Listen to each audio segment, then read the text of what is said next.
Welcome to the Collage Podcast, a production of Feed My Sheep. Feed My Sheep is a nonprofit in Temple, Texas that has a goal of feeding people that are hungry physically, spiritually, and emotionally. In this podcast, we discuss Scripture, and our hope is that you would be fed spiritually through the reading and discussing of His Word. We're glad you're here.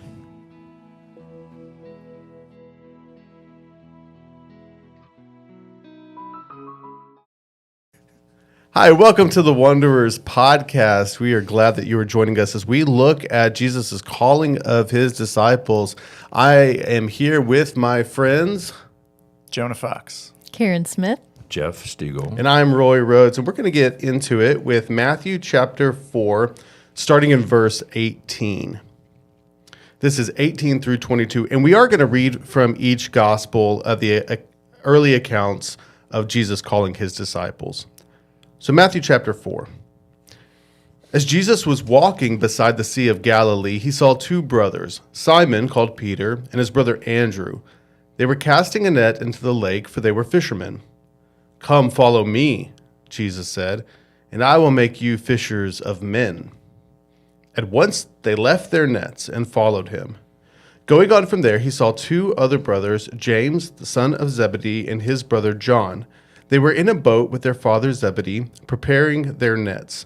Jesus called them, and immediately they left the boat and their father and followed him. out of Mark chapter 1, verse 16 on, it says, "One day as Jesus was walking along the shores of the Sea of Galilee, he saw Simon and his brother Andrew fishing with a net, for they were commercial fishermen, and Jesus called out to them, 'Come be my disciples, and I will show you how to fish for men.' And they left their nets at once, and they went with him. A little further up the shore, Jesus saw Zebedee's son James and John in a boat mending their nets, and he called them also, and they immediately left their father Zebedee in the boat with the hired men, and they went with him." And Luke 5, 1 through 11 says, "One day as Jesus was standing by the lake of Gennesaret." Anybody? Gennesaret? We're going to Sounds say right that's to me. Yeah. Just say it with confidence. The people were crowding around him and listening to the word of God. He saw at the water's edge two boats left there by the fishermen who were washing their nets. And he got into one of the boats, the one belonging to Simon, and asked him to put out a little from the shore. And then he sat down and taught the people from the boat. When he had finished speaking, he said to Simon, "Put out into deep water and let down the nets for a catch." Simon answered, "Master, we've worked hard all night and haven't caught anything, but because you say so, I will let down the nets." When they had done so, they caught such a large number of fish that their nets began to break. So they signaled to their partners in the other boat to come and help them, and they came and filled both boats so full that they began to sink. When Simon Peter saw this, he fell at Jesus' knees and said, "Go away from me, Lord, I am a sinful man." For he and all of his companions were astonished at the catch of fish they had taken, and so were James and John, the sons of Zebedee, Simon's partners. And then Jesus said to Simon, "Do not be afraid. From now on you will fish for people."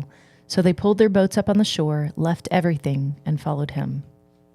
And then the final passage comes from the Gospel of John, chapter 1, verses 35 through 51. And they read this way. "The next day John was there again with two of his disciples. And when he saw Jesus passing by, he said, 'Look, the Lamb of God.' And when the two disciples heard him say this, they turned and they followed Jesus. Turning around, Jesus said to them who were following and asked, 'What do you want?' And they said, 'Rabbi,' which means teacher, 'where are you staying?' 'Come,' he replied, 'and you will see.' So they went and saw where he was staying, and they spent that day with him. It was about 4 p.m. Andrew, Simon Peter's brother, was one of the two who had heard that John had said, and who had heard what John had said, and who had followed Jesus. The first thing Andrew did was to find his brother Simon and tell him, 'We have found the Messiah, that is the Christ.' And he brought him to Jesus. Jesus looked at him and said, 'You are Simon, son of John. You will be called Cephas,' which, when translated, is Peter. Now the next day Jesus decided to leave for Galilee. And finding Philip, he said to him, 'Follow me.' Philip, like Andrew and Peter, was from the town of Bethsaida. Philip found Nathanael and told him, 'We have found the one Moses wrote about in the law, and whom the prophets have also wrote, Jesus of Nazareth, the son of Joseph.' 'Nazareth? Can anything good come from there?' Nathanael asked. "Come and see," said Philip. And when Jesus saw Nathanael approaching, he said of him, "Here truly is an Israelite in whom there is no deceit." "How do you know me?" Nathanael asked. And Jesus answered, "I saw you while you were still under the fig tree before Philip called you." And then Nathanael declared, "Rabbi, you are the Son of God. You are the King of Israel." And Jesus said, "You believe because I told you I saw you under the fig tree? You will see far greater things than that." He then added, "Very truly I tell you, you will see heaven open and the angels of God ascending and descending on the Son of Man." I love John. He's so different and so, I don't know, as an artist, he's weird and I love him. Yeah, totally agree. There's also we have one gospel that emphasizes Jesus being very slow to reveal who he is. So that's Mark. You know, there's this messianic secret. When people are sussing out that you are the Messiah, he tells them, don't tell anybody. In John, it's, you're the Messiah. You're the Son of God. Like, we know who you are. And John we're making it very clear right from the get-go. It's very different projects that they're working with. I think I love the symbolism in John so much. Like the image in my head I see is John is like a 3-layered cake. Like he's always saying something else. Even though he has words on paper, he very often is telling another story at the same time, sometimes 2 other stories. Yeah. So we have in the Synoptic Gospels the calling, the calling of the first disciples. Jesus gives the text gives us a scene of Jesus on the lake or meeting these fishermen and calling them. And in Luke, I appreciate that Luke gives us the story of this miracle. It gives us a little bit of context for why, when he invites them to follow, that they would have a sense of trust, a sense of wonder already. We don't get that necessarily in Matthew. And so I wonder if, there's some prior knowledge of who Jesus is. What is it about these encounters, do you think, that would make somebody want or desire to pledge themselves as a student of Jesus? A big thing that I see is in the first century, it was more customary for a person to find a rabbi they wanted to study under and say, "Jeff, can I come, be a student of yours?" And then you would say yes, and then I would possibly move in with you or follow you, and just do all the things to learn from you. I think that it's very unusual and very Jesus-like for him to go and find people. And I see it as a giving up of his own power as a teacher in a way that upheld those that should have been coming to him and asking permission. And he makes that effort to say, "No, I want you. I want you to follow me." And I think that it is another glimpse of, we've talked about several times these last few weeks, just about that kingdom coming down. And I think even his choosing is something that is just one more image of that kingdom coming, that this is going to be different than our expectations, in a way that gives agency to these guys. I mean, they then don't do a lot of great things and they mess up a lot after. But I imagine that it was so affirming, when you're thinking, man, I screwed up again, but he chose me. Like, that makes such a difference to me to think about that. I would agree. Like there is significance because culturally, it doesn't make our radars. Oh, who taught who, whatever, and how did you end up at this school, whatever. I go to Temple High School because that's just where I was born. Here, culturally, they would have been like, you would have been a student and this and that, and you would have gone and told this teacher person or Roman or what, "Hey, I want to learn under you." And the guy would go, "Okay, come on, join all this group of people that's going to learn under me."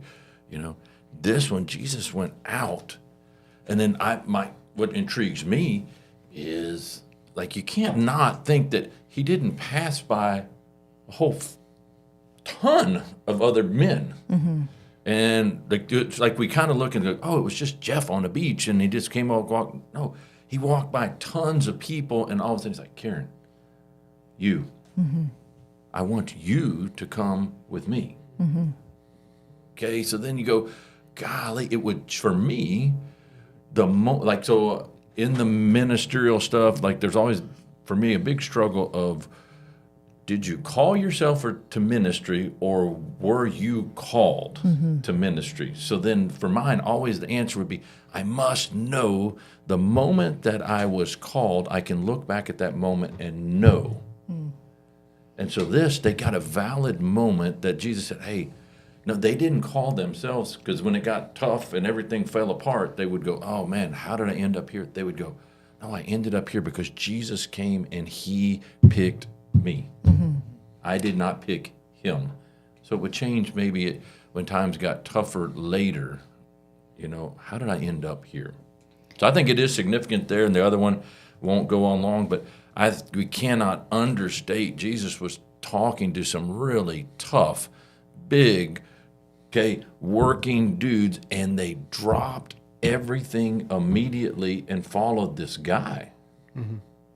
So his leadership, you're going, what in the world was he able to do to just speak to somebody, and they just dropped everything, and they were big, strong guys, and they had lives. Like, we forget that as well. Yeah. What was their motivation to feel as if they had nothing to lose? I think is the question. Or maybe they did, and the authors just don't talk about, the disciples' individual feelings at the time of their call. But it seems as if they're like, I got nothing to lose. Okay. So like that, and I'm not, but like that, we look at it and we go, oh, they just had nothing to lose. Did they have less to lose than I do now? Yeah. So we talked about this a little bit in one of my classes recently, and the professor kind of broke down these levels of economic status back then. And if level 1 is like the most wealthy, the imperial elites, that was 0.04% of the population. So very, very few had that much wealth. And he broke it down into 7 levels. But level 5 is about where most merchants, traders, artisans, shop owners were, which I think would make sense for a lot of the disciples to be there. 6 was more small farms, traders, shop owners. 7 was the lowest, widows, orphans, the outcasts, the lepers, ones like that. But it was interesting to me to think about that actually Jesus himself, he was poor, but he did reside at a 5 or 6. I mean, he was a carpenter for most of his life. And that these guys too were at that level. I say all that to say, in some ways they did have a lot to give up of like their family's business. And, you got to wonder what Zebedee was thinking, like, I'm sorry, you guys are my retirement plan. Like, you're supposed to take over this business. But at the same time, was Zebedee like, I love this guy and I am super happy for you to follow him.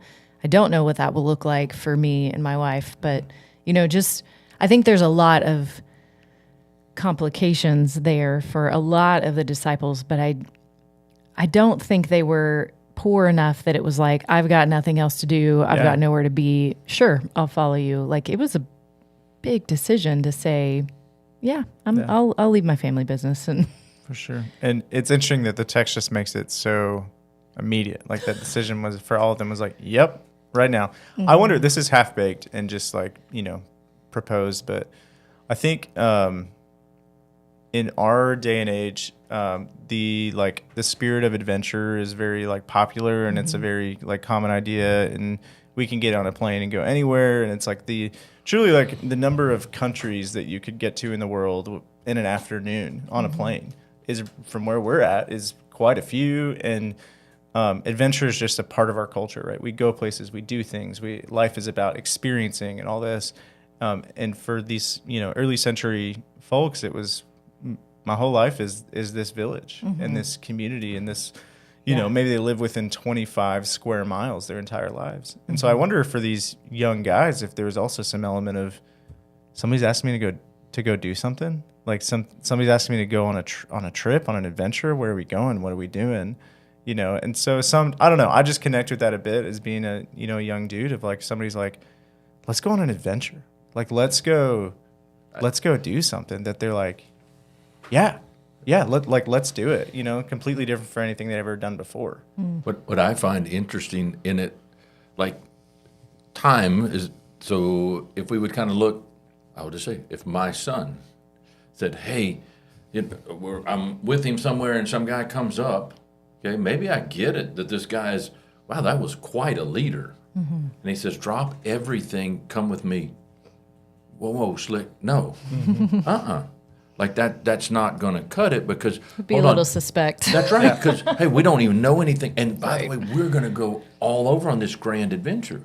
We're going to stomp that out real quick. Okay, and then I don't care. Oh, it's going to be all this stuff. How are y'all going to live? I don't know. No.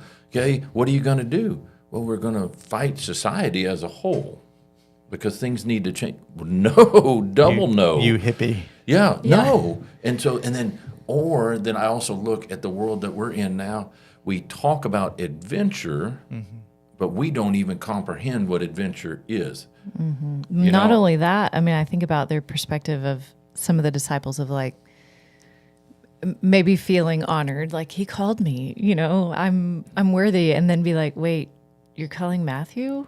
Like, oh, and you're calling the zealot guy? Like, wait, why did you call me again? And like, I don't know if I want to be in this group of ragtag people. Like, I don't know if these are my people or not. And just the dynamics of all of them coming together and the conversations that we don't know that they had to work out between each of them, of both feeling honored by that and suspicious of why he called this other guy who I don't really want to share a meal with.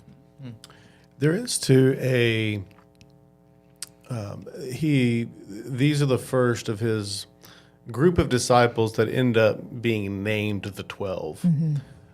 It is not the totality of the people that he was discipling. And we see this especially when sometimes their lack of faith at times is it is set in juxtaposition to the faith of other people who are following Jesus, who sometimes don't even get names.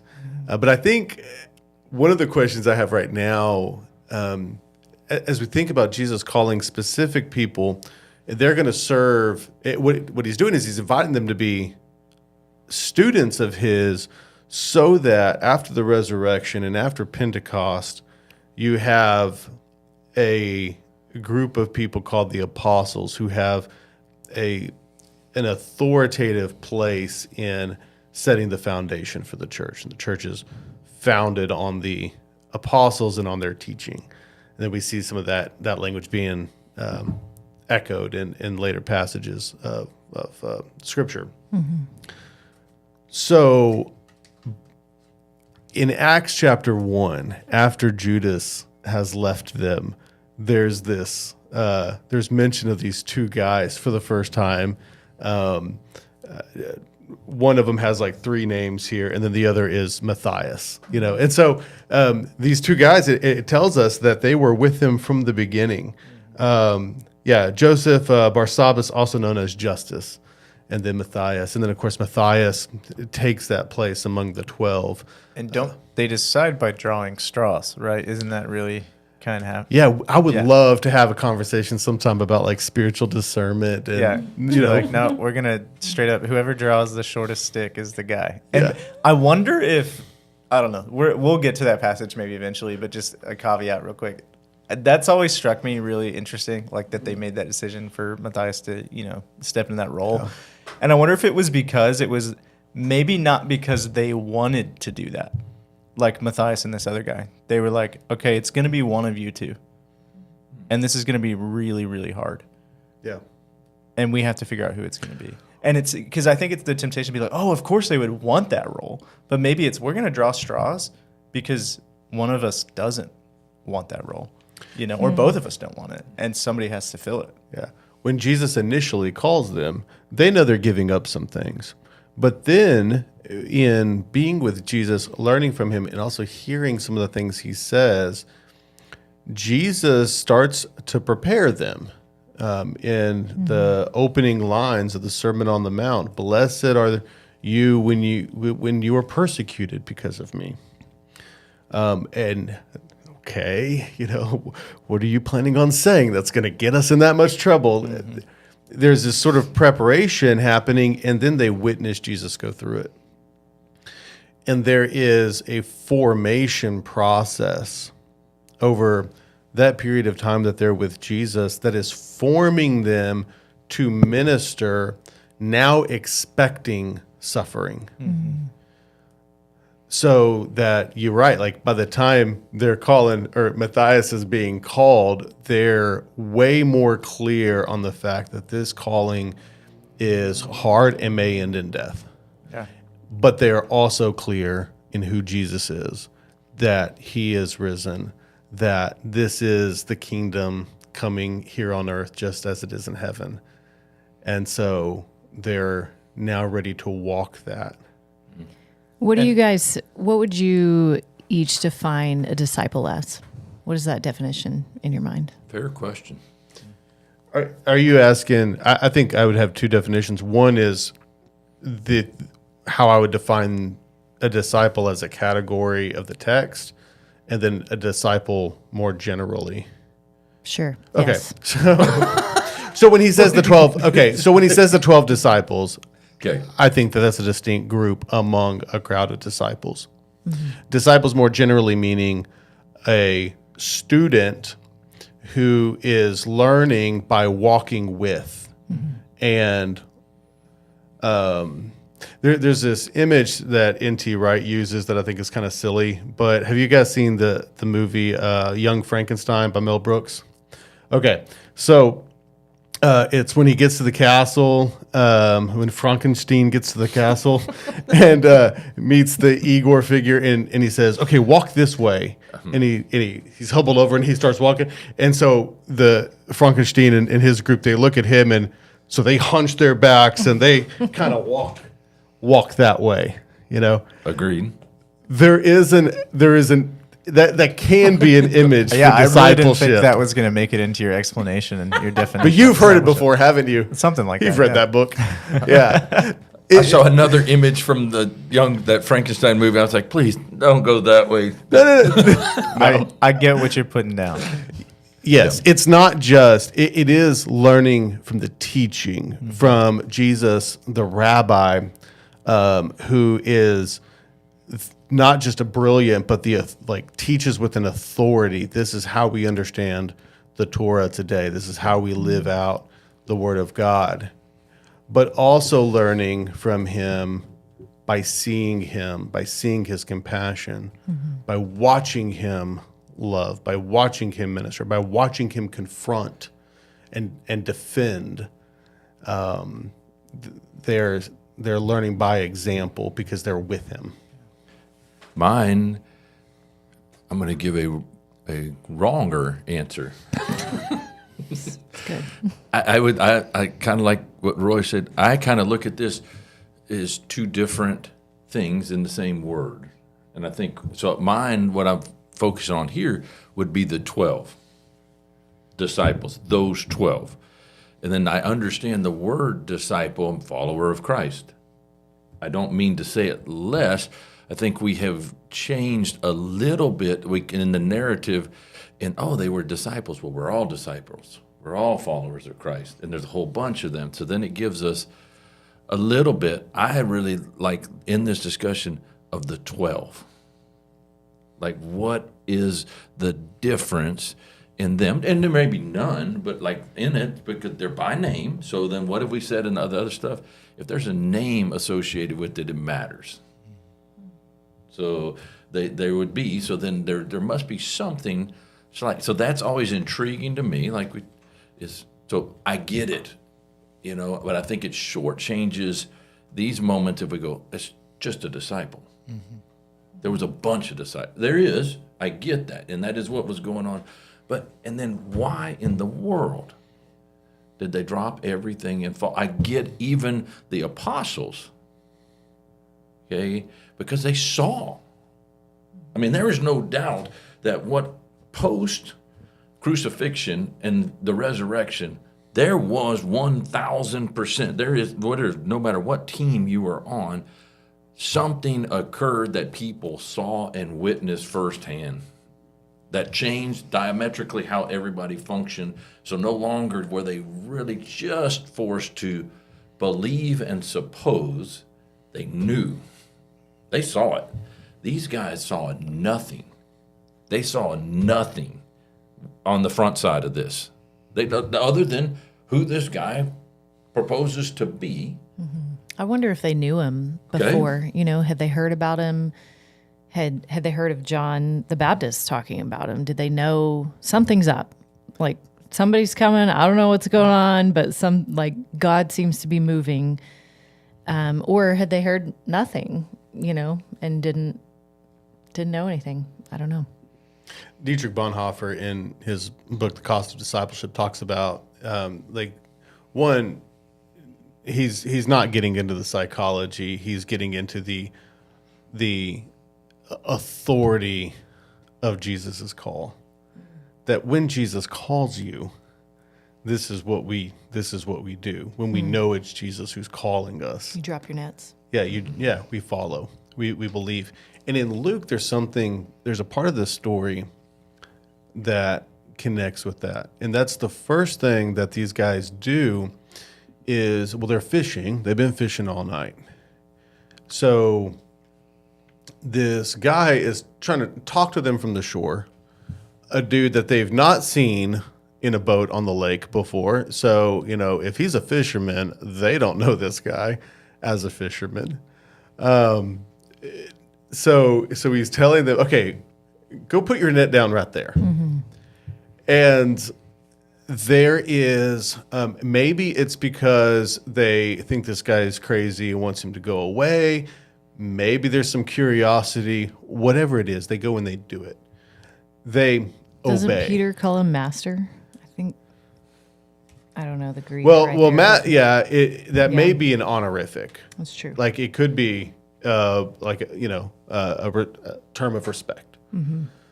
But he does it. They obey. And then in obeying, something happens that shows them the possibility for faith, for belief, for trust. So that then he calls them, and there's already a kernel of faith that this person is worth following. He is of God. And maybe there's been a deeper conversation so that whenever he says you're going to be fishers of people, they know what he's asking them to do.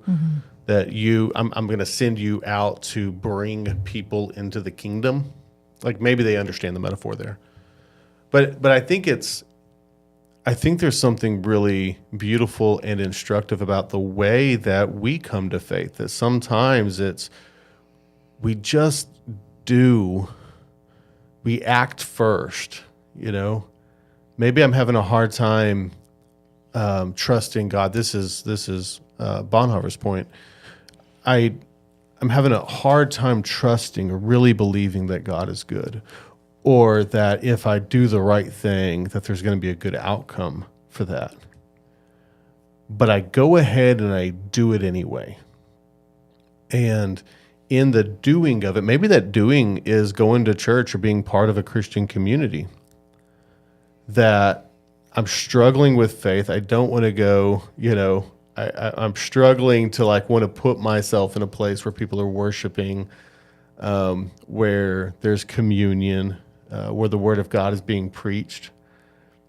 I'm struggling to know if there's any value in that. Well, Bonhoeffer would say, well, just do it and see what happens. So I do want to talk about that piece of action. When I think about what is a disciple, especially in this context of New Testament, I see the 12 that are named.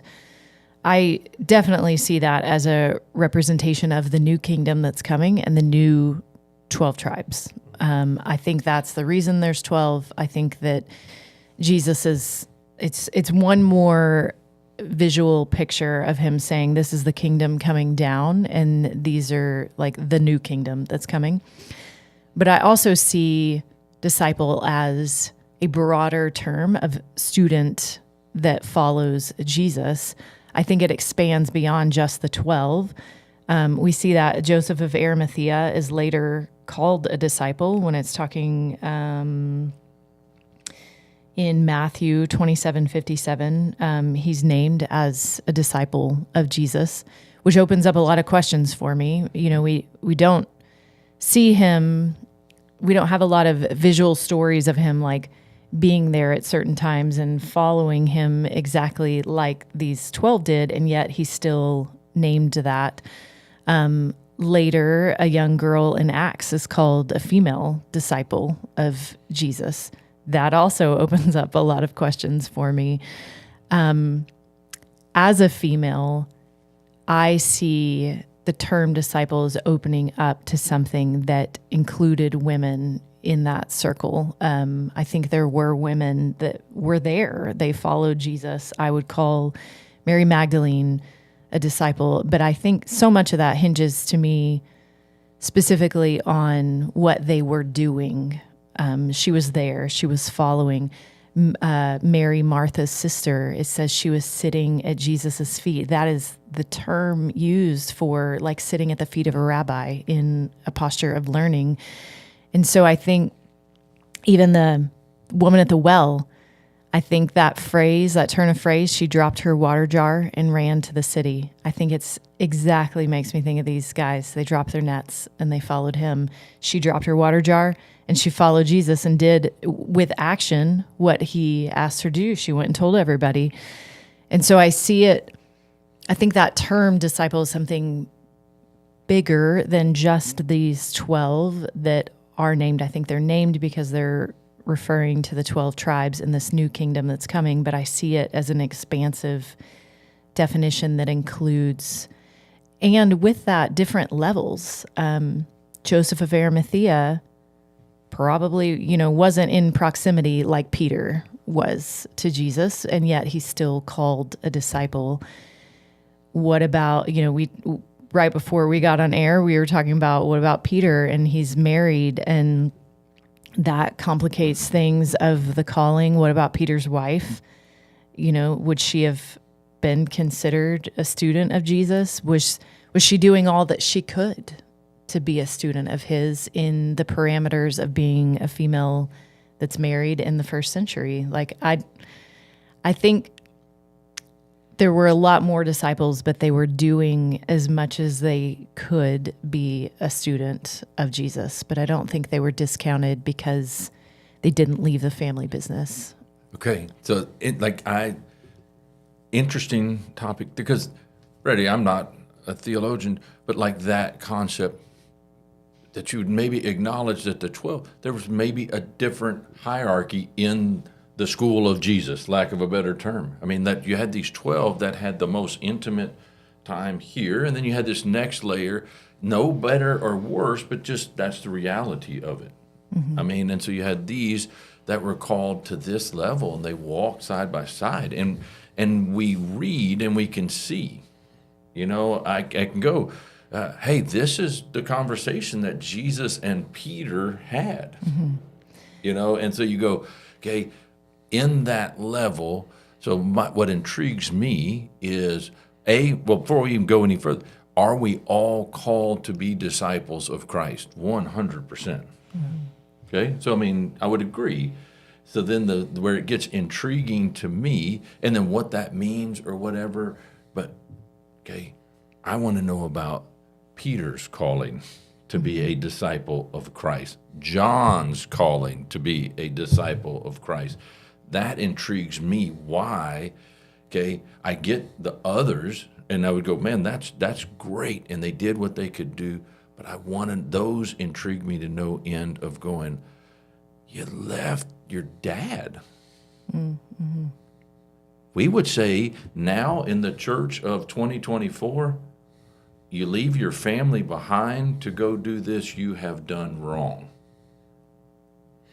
Maybe. They're going to sit with a pastor and he's going to say, gosh, Jeff, you got to remember your number one role is your family and your job right here. And then they're going to say, and Jeff, you can be a minister of God at your workplace and with your family. That's your number one priority.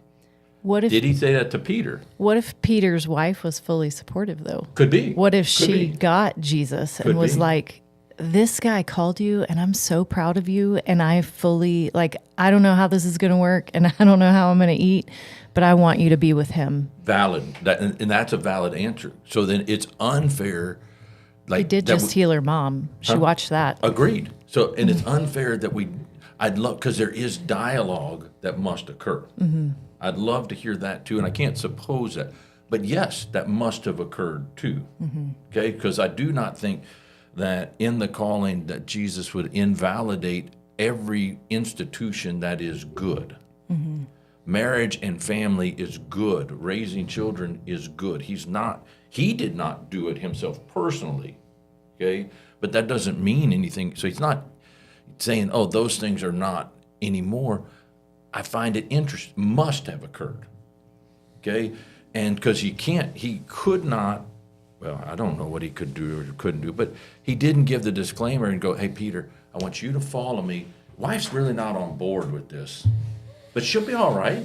Like, she'll be all right. Just come along, and as best you can fit me in, do it. I think in these, like, as we're talking about, the women involved in following Jesus and the whole entourage and things like that. So a couple years ago, I went to Guatemala and with a group, and we did some home visits. And it was, at the time, it was like me and another gal who was an American on our team, and we went to with like 4 or 5 Guatemalan women in the back of this truck, and we drove like an hour and a half to this lady's house. And it was this woman, and she had an 11-year-old daughter. The woman was blind. She was paralyzed from about the chest down. Had terrible, sickness, disease, all these things. And the 11-year-old girl was her only caretaker in the house. And this is really gross, but rats had chewed her toes at night because she couldn't feel it. And this absolute and I've been in some horrible, horrible places and seen some terrible, terrible things. And this is one of the worst. But I remember walking into this room with these like 4 or 5 amazing Guatemalan women, and they come in and they start cleaning, and they get the stove going and they start cooking, and they give the little girl some money to go buy some eggs and some soap, and they start doing the dishes, and they sit mom up and they start changing her dressings and her wounds, and they start giving her a sponge bath and all these things. And I'm just this guy over here in the corner like, what am I here for? And it just hit me in that moment. It continues to stay with me, of the vision of the women who must have traveled with Jesus, and the way that they cared for him and the other disciples and the entourage, and this idea that discipleship is not doesn't ascribe a singular role, but it's rather how we each fit within the weave of Jesus' invitation to discipleship. And so for some of the women, their role to fit into the weave of discipleship was to go with. Maybe for others, it was to stay home. And I think we ought not maybe say like, oh, there's no chance that they were not believers in and followers of Jesus because they didn't go. But it's maybe they were believers and they realized somebody has to stay.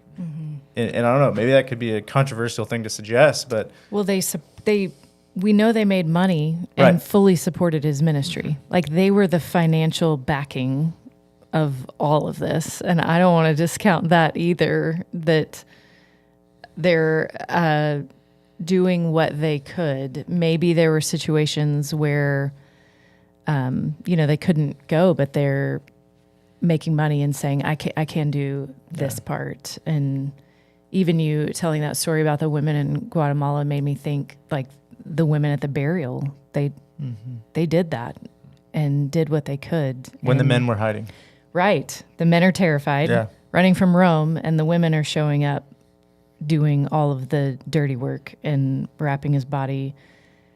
I also even see that just prior, when the woman breaks her alabaster jar.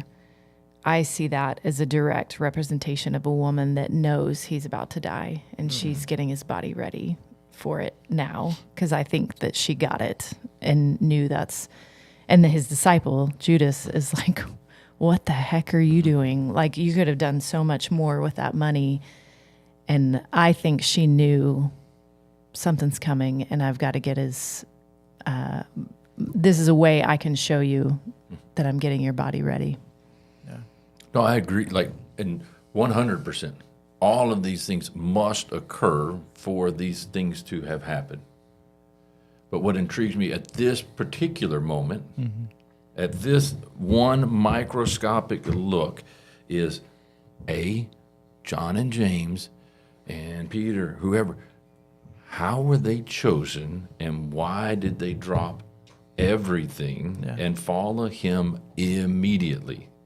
So that's what, and then in that, you go, okay, is there, yes, there's got to be all occurring. Like, so for mine, it's just a John and James. Like, let's just stay solely on a couple of those and go, what does it mean? I mean, like, this is the 12 that got called. So then we would go, well, what does that mean? What is the call? We got, what is a disciple? We go, well, that's a bunch. A call could be a bunch. Okay. And you're going, what does it mean? And I don't want to ever say that somebody's question is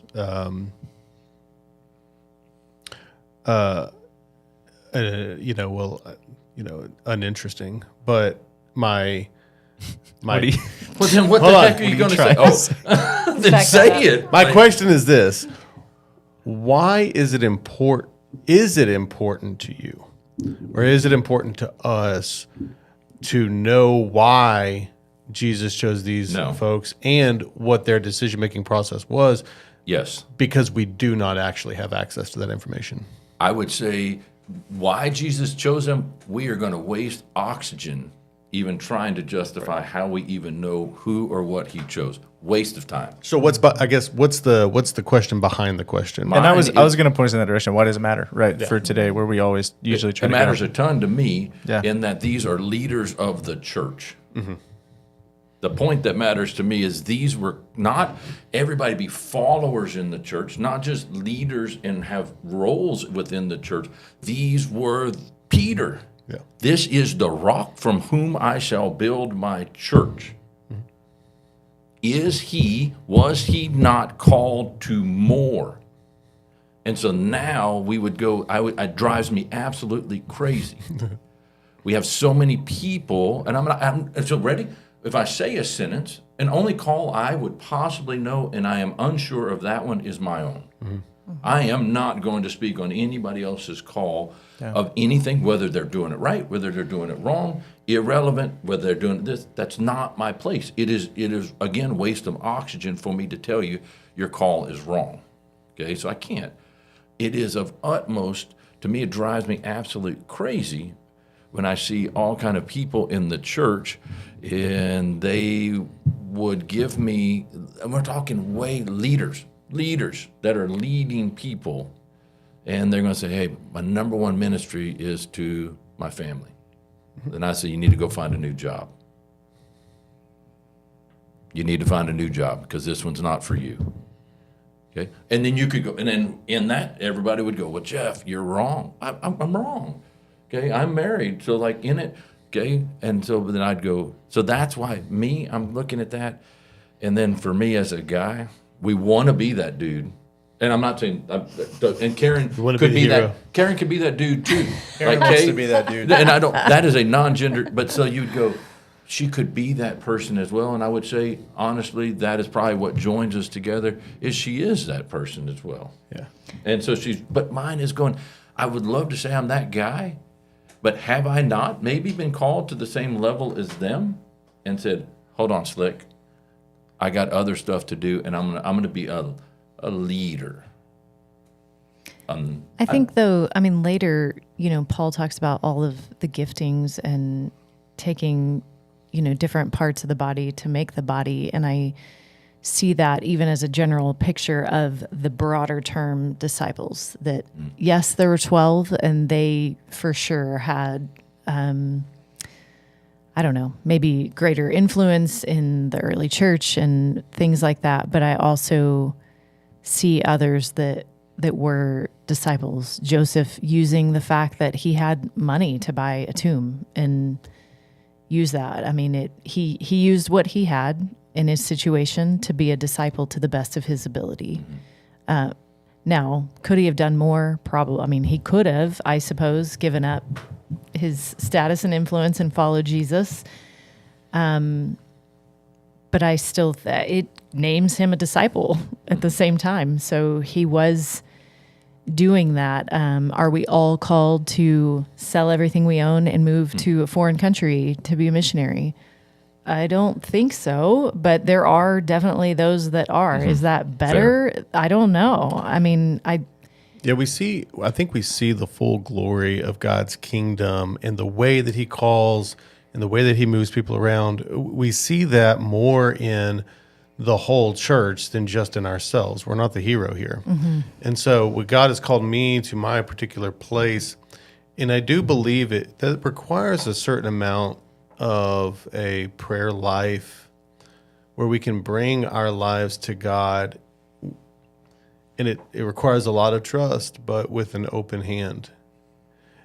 And, the fact that God has given me my family and has entrusted them to me, I would doubt that in discernment that I'm going to feel like God is calling me to abandon them to something else. So, here's my little piece of it. And it is a little piece because I get a whole, we have a whole community here. We have a whole, big community here of people who, if we're being obedient to our little piece, then the kingdom of God flourishes. And in that piece, some folks are called to be sent to and I believe to be called to be formed into a church leader or a leader for the community, or spiritual leaders of different kinds, of teachers, of prophets, of workers. We all, there's just lots of little pieces to go around. But I take my piece and I'm going to be faithful to it.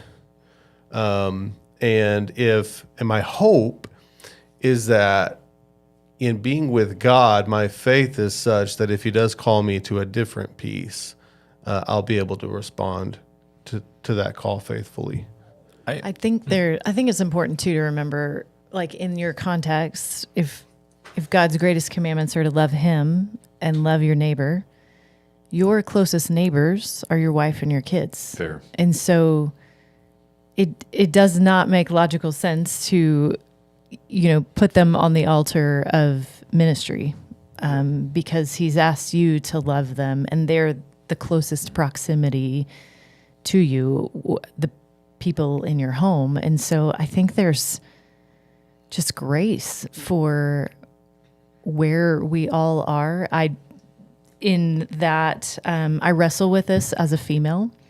If there's this hierarchy of the disciples being called to more and they're put on this pedestal of giving it all for Jesus, and I sometimes think, well, what if I want to do that, but I can't?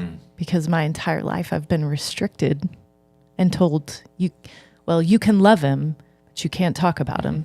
You can love him, but you can't serve communion. You can love him, but you can't lead a small group in all of these areas. And so I'm like, well, am I failing him because I'm not a pastor or doing all of these things? Or am I doing it to the best of my ability? Am I being a disciple as much as I can? On the same, like this way, I'm going to say on the same context and the same thought, and you're going to go, this is not even remotely close to what I was saying, maybe. But like for me, I same questions, like different, but like mine, I look at this and maybe it's, and you tell me, for me, I guess the baseline of this for me is I get the other concepts. I get the body of the church. I get the hierarchy. I get the structure. Okay, for me, where I come to is I'm going, okay, if I'm Peter and he like, so mine, I'd look at militarily. Okay, I get the structure and I get all this stuff. Is I would pretend this is like Jesus came in and he said, hey, I've got this an assignment. But guess what? What this assignment's going to be is you're going to die. But is of utmost importance, and I need somebody that can do it, and I'm asking you because I think you can do it. And you go, okay, yes. Because I know you wouldn't ask me to do something that, and then I would, so then in it, to go back further, do I believe that, like the prayer in these people, I do believe that there's no way that you just drop everything if they weren't looking. If John the Baptist was not preparing the way, we know that they were expectantly waiting. I also don't think that they fully understood the cost of discipleship when they dropped their nets. Fair enough. I mean, we very clearly see them mess Fair. up time and time and time again. And even to the end, Peter denies him. He's walked with him for, almost 3 years at this point and still denies him, still doesn't do what he's supposed to do. He eventually does, but I think that also hinges on the Spirit coming. I mean, Jesus saying, it's better for you that I go away. The Spirit's about to come. When I look at the end of that story and see Pentecost and work my way back, that is another thing that opens up the idea of that term disciple to me. You see the Spirit falling and that being a fulfillment of Joel on men and women alike. And then you go back and you're like, oh, maybe Mary Magdalene being at the tomb shows that she was a disciple. Maybe the woman at the well dropping everything and going and telling her whole town shows that she was a disciple. And I think it's like everybody's just at a different level and learning at the same time. But when you see the end, I see something that's opened up beyond just the 12 to the Spirit leading and the kingdom being fully opened, that it wasn't this hierarchical system. I really appreciate specifically the John passage and just the calling of the disciples here and Jesus' invitation to come and see. And it wasn't like, here's your job description and what you're committing to. And this is, I don't even know, like in the Greek, if this is like a commanding language as much as it truly is inviting language of come and see. Come and see. And I think sometimes we can stress ourselves out about being a disciple of Jesus. Like, this is what it means, this and that. And I think Jesus is okay with us just seeing. Being curious. Trusting and seeing and being curious. I think the same thing about like evangelism, which is a whole different topic, for another day. But sometimes I think, as evangelicals, there's this felt pressure to close the deal when there's somebody who isn't a follower of Jesus. We got to close this deal now. It's so cringy. rather than just allowing people to be friends with Jesus, before they learn how to call him Lord and I think Savior. it puts the authority back on the Spirit and less on us. Absolutely. And I think the same thing is that as we're navigating this question around what does it mean to be a disciple today and that sort of thing, it's for me, it's recognizing Jesus's invitation to each of us in the situation that we're currently in. Because I think we could say, oh, it's going to mean this or that or the other. But sometimes I see sometimes a really faithful form of discipleship is someone taking care of their aging parent with dementia, which is an incredibly brutal process. Or it's someone loving their spouse through a terminal illness that wages war on their body and their mind and sticking by that person for years through that process and caring for them and loving them. Like that is a form of discipleship that I think Jesus would say, yes. And if you were to, and as we are called to participate in life in those ways, they do require, there are going to be times that require of us a letting go of our own desires, our own dreams, visions of who we thought we would be and what life was supposed to look like. And in that, we are all called to die to ourselves in order to receive the life that Jesus is directing us into or inviting us into. And sometimes that receiving that call looks different. Like for me, honestly, like in this season, receiving that invitation was to not be a pastor anymore. Yeah. You know, and so I think discipleship is about listening for and receiving and acting upon Jesus' invitation in that unique season. I think that's just what these folks were doing, you know. Yeah. I appreciate that perspective. About 10 years ago, I worked for a local parachurch ministry and had to step down in order to take care of my parents. And I struggled through that of like, I had in some sense a captive audience of, 25 to 50 on any given weeknight to share the gospel with, and transition to none but my 3 kids and literally changing diapers of my parents. And he taught me so much of just, I felt like there was just a constant quiet whisper of, this is holy work too. Yeah. Mm-hmm. And it may not be you getting to stand and teach, this crowd, but this is holy work too. And I'm here on this bed right now. And it drastically changed my perspective of what ministry is. And I'm sure there were probably in those moments when you made the decision to step away that there were people who said, Karen, what are you doing? Mm-hmm. Like, this is your form of, faithful discipleship. You're doing what you're supposed to do, Mm-hmm. When clearly you sense the invitation was something different from what people might expect. Mm-hmm. Yeah. Mm-hmm. You had a sense of that because you were listening. We were listening and being aware, paying attention to the work of God and to the movement of God, to the doors that open up, to what love requires of us. Mm-hmm. Then when we're called to a certain kind of work, there is at times those moments of joy, of holiness, of the awareness that we're participating in something that's bigger than maybe just the action that we're doing. Mm-hmm. Jeff, when have you felt an awareness that you were being obedient to a call of God? Well, we won't go in the long version, but I know when I was called. I do know with 100% certainty. I mean, I can tell you 2:17 a.m. I can tell you the day. That it occurred. But That's beautiful to me, by the way. no, I agree. I with 100% certainty. So like where I'm at now and what my life was were 1,000% different when I woke up in the morning. Yeah. And this wasn't even on the radar screen.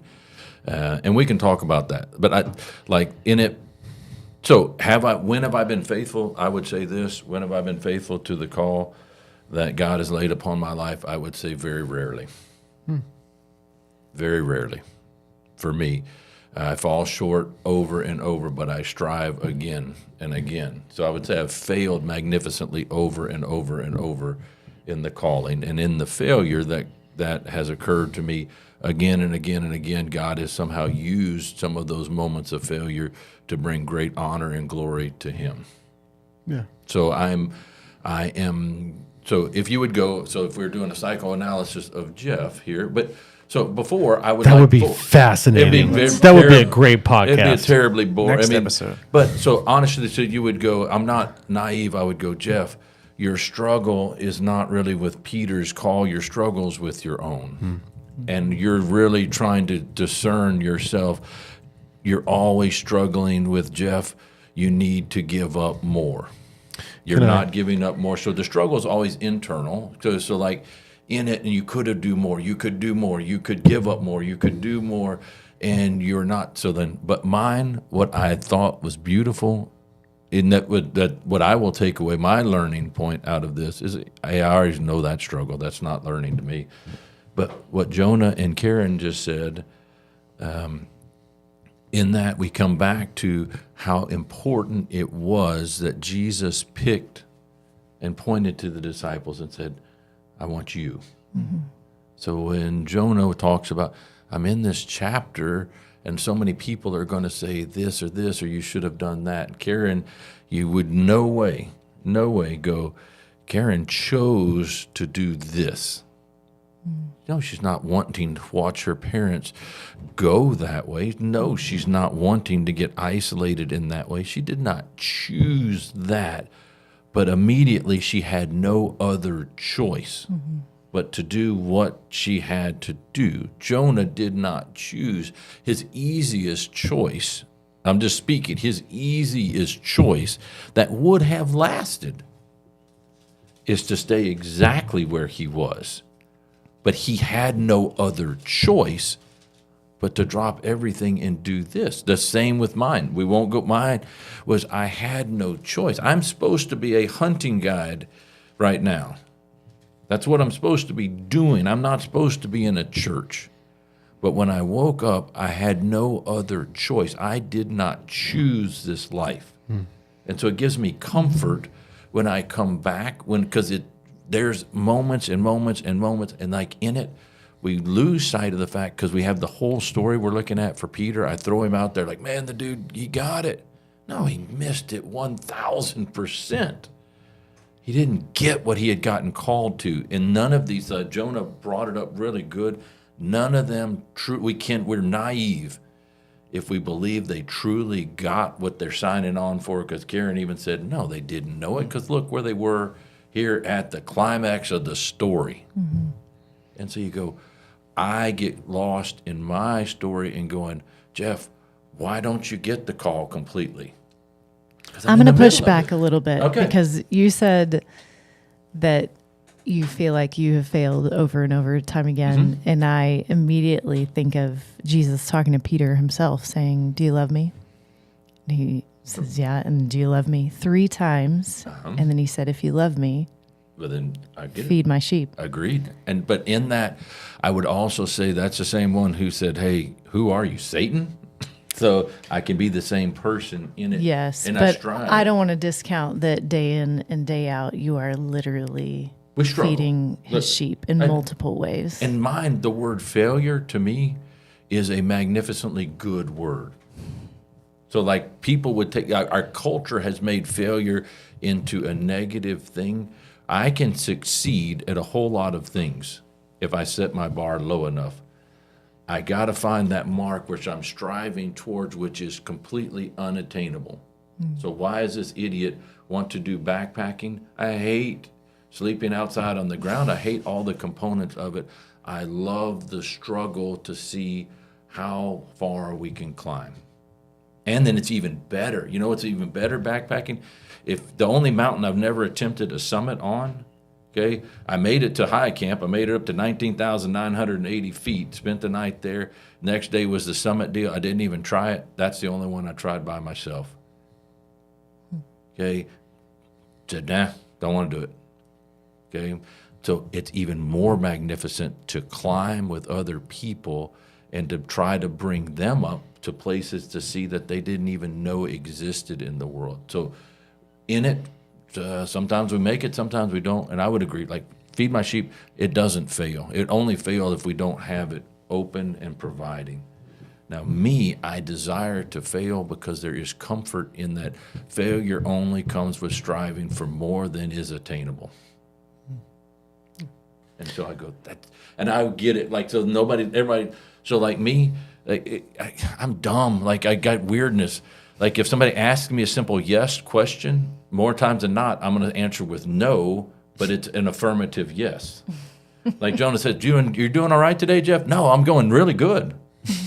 I don't even know that I've said no when it was an actual yes. Negative and positive are. So maybe not to know it's given, but I'll be quick. Yeah.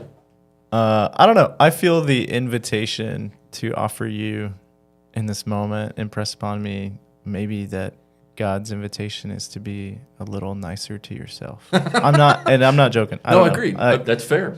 I think that may be an invitation that God has for you. is Agreed. To be, yeah. The Jesus may one want who you to do calls and says, "Follow me," the one who calls and says, "Pick up your cross and follow me,"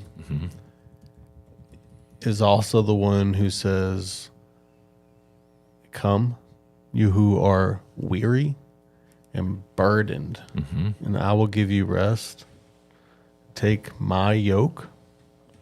That's an image of following. Take my yoke upon you, for my, what is it? My burdens My are burden. My easy. burden. Burden Yeah. is easy. Yeah. It's light. And then it's the same Lord who will say, come and enter my rest. I would agree. And 100%. So I would so 1,000%, and not going to put a but. But I also You said no buts. Yeah. but you can't escape the truth Yeah, that tomorrow is not promised. you're right. Sure. So we're stuck in this tough. It's not tough. It is, so with that, like, there's so much peace in the struggle as well. I think that peace comes from finding our identity in Him, and the peace of knowing that today the Spirit's moving in your life and you will do what the Spirit asks you to do today, and your worth is not bound up in how many people get fed today, but the fact that you are with the Spirit and following in that. That's an encouragement, not just for you or us, but for our listeners. I'm always grateful because I know that we have listeners who struggle some of the same things that you've articulated and opened up for us and created a safe space to ask some difficult questions, but also to say, this, I feel like it's never going to be enough, or it never is enough. And yet we're also following the one who loves us. Like you said, loves us enough to see each one of us and say, hey, I see you. I want you to be a part of my life. And I want to close just the way that you like to close, Jeff, because it's very important here. It's part of the work that you do.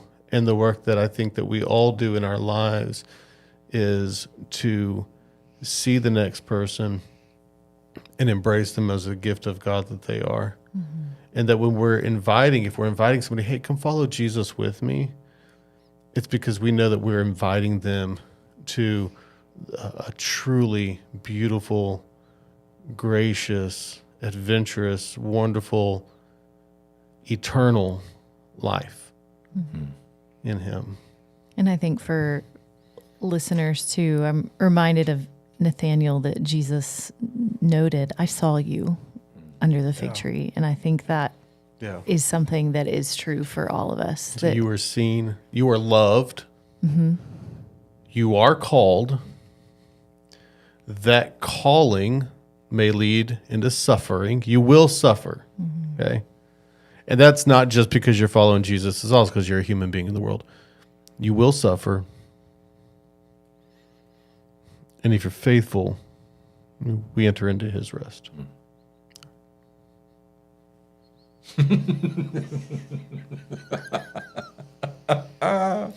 So join us next week. I'm laughing, Karen.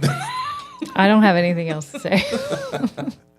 So join us next week as we continue to dig into the story of Jesus, into the complexities of some of these stories, some of these words, and also into the complexities of our own lives as we strive to live lives that glorify God, follow Christ, and are of tangible, loving benefit to our neighbors. So thank you. The Collage Podcast is produced by Bobby Jeffers in association with Feed My Sheep. Hosts are Jeff Stiegel, Karen Smith, Jonah Fox, and myself, Roy Rhodes. If you enjoy the podcast, please leave us a review on Apple Podcast or on whatever platform you're listening. Or like, share, subscribe, and get in the comments if you're watching on YouTube. We'd love to hear from you, so shoot us an email at digitalmedia@feedmysheeptemple.org. And may you be nourished for your journey with God.